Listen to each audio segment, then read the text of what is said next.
parler aujourd'hui d'un concept très important qui s'appelle l'imagination. Alors vous savez qu'il y a ce fameux Rav Simcha Zissel dans Chorpat Moussa qui dit une phrase presque qui fait frissonner. Il dit quelle est la différence entre le tzaddik, le bon, le gentil, enfin le gentil non, le tzaddik, le juste, et le rachat, et l'abominable méchant. C'est que l'un a de l'imagination et l'autre n'en a pas. Le tzaddik aurait de l'imagination, le juste aurait de l'imagination, alors que le rachat, le méchant, n'en a pas. Bon, alors moi, si on m'avait demandé quelle est la différence entre le rachat et le tzaddik, j'aurais jamais pensé dire l'imagination. J'aurais dit une inclinaison de bonté, je sais pas moi, le souci de justice. Non, l'imagination. Alors quel rapport entre l'imagination et le fait d'être injuste ou d'être un affreux jojo? Quel rapport? Et bien le Rav Simcha Zissel le développe.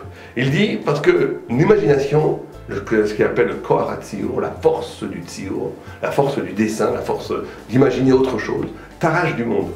Un tzaddik est avant tout quelqu'un qui n'est pas structuré par la banalité, la platitude, la mesquinerie de l'être. Il est capable de s'arracher, il peut prendre des ailes et aller au-delà du monde, il est plus grand que le monde. Un rachat, il est toujours réactif au monde, il essaie toujours de voir son petit intérêt par rapport à ce que le monde l'a donné. Ça c'est l'horreur, ça c'est ça le rachat. Le rachat il essaye toujours de prendre le bénéfice de ce qui est donné dans une société.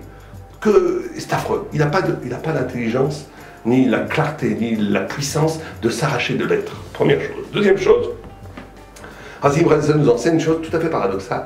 Il dit, plus on va être humble, plus on va être ambitieux. Moins on va être humble, moins on va être ambitieux. Bon, ça aussi c'est extraordinaire. Mais il dit une chose comme ça, il dit quelqu'un qui est véritablement humble, qui ne se soucie pas de lui, qui ne s'instrumentalise pas, qui ne s'idolâtre pas, eh ben, il va voir devant lui toutes les opportunités spirituelles et même matérielles de la vie. Il va vouloir visiter le monde, grandir. Il a de l'imagination. Il veut conquérir des choses qui lui sont inconnues. Plus quelqu'un est faible, plus il est orgueilleux, plus il se retourne vers lui-même, et plus il idolâtre sa propre substantialité, plus cette personne-là en vérité est coupée de l'avenir, est coupée de l'imagination. Il est quelqu'un qui est déjà arrêté, qui ne fait que défendre et que dire combien il est beau, combien il est intelligent, combien il est fort. C'est tellement ridicule, mais c'est comme ça. Alors en vérité, on a tous ces deux penchants. Ce sont très rares les tzaddiks absolus et les rachats absolus.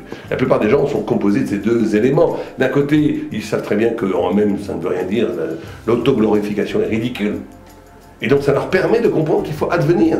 Plus tu es humble, plus tu comprends que c'est ridicule de croire que tu es arrivé à quelque chose, plus les portes du possible sont ouvertes. Donc plus le Koharat Tziyur fonctionne, plus ta imagination, la possibilité d'envisager d'autres façons d'exister, d'autres façons de grandir existe. Et plus tu es dans la magnificence de soi-même, plus tu es quelque chose d'arrêté, plus l'avenir et l'imagination est brûlée, et tu deviens idiot comme une chose un peu belle, mais qui est arrêtée, qui n'a pas d'avenir. Donc c'est très important de comprendre pour nous qu'il est très important de rêver, mais de rêver en bon sens du terme, pas de rêver pour fuir le réel, mais rêver pour bâtir le réel. Allez, nous.